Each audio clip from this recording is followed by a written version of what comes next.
우리나라 상황도 좀 보면 좋을 것 같은데 이제 우리나라도 뭐 지진 안전지대 아니라고 하잖아요. 보도 보니까 한반도 동남부 그 영남권 쪽에만 활성 단층이 최소한 14개 정도가 된다라고 하는데 이 정도면은 우리가 어느 정도로 위험에 노출돼 있는 겁니까? 예. 실제로 우리나라에서 활성 단층이라고 하는 그 규정에 의하면은 예. 그 규정은 비교적 최근 그 몇만 년 이내에 지진을 한 번이라도 발생시킨 단층은 다 활성 단층 범주에 넣고 있습니다. 그러다 보니까 이제 비교적 범위도 넓게 되는데요.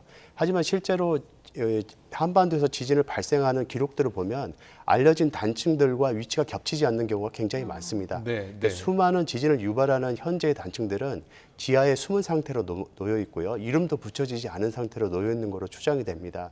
따라서 지금 현재 정부 차원에서 전국적인 지하 숨은 단층들을 찾는 작업들을 진행하고 있고요. 영남 지역뿐만 아니라 수도권도 최근에 완료가 됐습니다. 예. 이제는 강원 지역과 그 다음에는 이제 전라, 충청 지역으로 차례로 이어지게 되는데요. 네. 이들 조사가 끝나게 되면 전국 규모의 지하 숨은 단층들을 확인하게 될 것이고 그 단층의 규모에 따라서 발생 가능한 최대 규모를 확인할 수 있게 됩니다.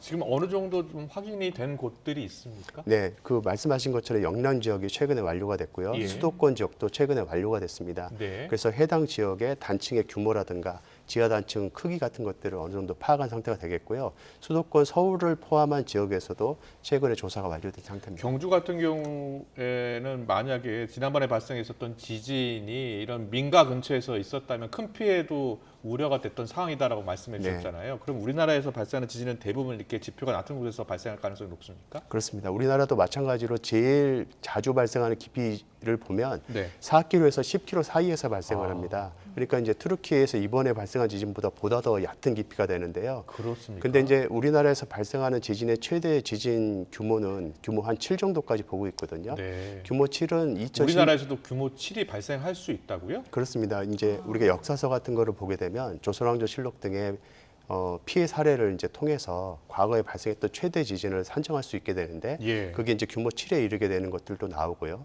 또 가깝게는 지진기에 기록된 자료 중에서는 평양 근처 강서 지역에서 1952년도에 발생한 지진이 규모 6.2로 평가된 바도 있습니다. 네. 물론 이제 전란 중이어서 당시에 지진이 일어났는지조차도 사람들이 인지하지 못했지만 그랬군요. 그런 큰 지진들이 한반도 내에 발생할 여력이 아주 높습니다. 네.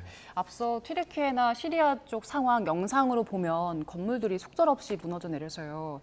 우리나라 내진 상황은 괜찮은 것인가라는 걱정도 되는데 지금 내진 설계 잘 돼 있습니까? 네.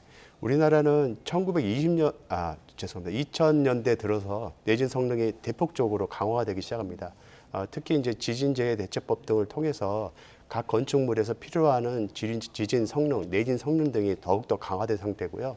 그래서 그런 기준들이 우리가 공공시설물이라든가 주요 이제 사회 기반 시설에 다 적용이 되고 있는 상황입니다. 하지만 이제 문제는 과거에 2000년 이전에 만들어진 공공시설물들이 조금 우려가 있는데요. 예. 특히 이제 학교 건물 같은 경우, 초등학교 건물들 가운데 내진 성능이 아직 채 구현이 되지 않는 건물들이 꽤 많이 남아 있습니다. 이것들은 이제 지자체 차원이라든가 교육청 차원에서 이제 보강 작업을 해야 되는데 아직까지 많이 미진한 상태입니다. 네. 서둘러서 그런 부분도 이제 신경을 써야겠습니다. 그렇군요. 우리나라에서도 규모 7.0의 지진이 발생할 수도 있다라는 말씀까지 해주셨는데요. 우리나라 지진에 철저히 좀 대비를 해야 될 것 같습니다.